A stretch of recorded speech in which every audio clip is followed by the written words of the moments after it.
welcome. Today in front of me Samsung Galaxy M13 and I'll show you the how to edit notification panel shortcuts on this device.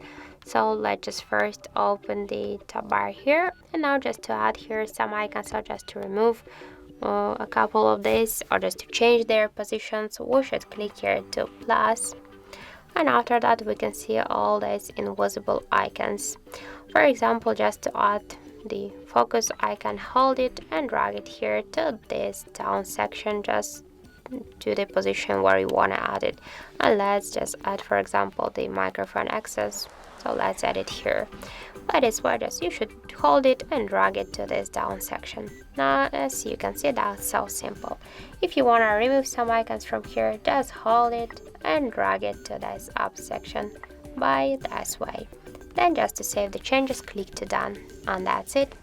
Also, if you want to change the positions of the icons, you can do it just by the same way. Just hold it and drag it.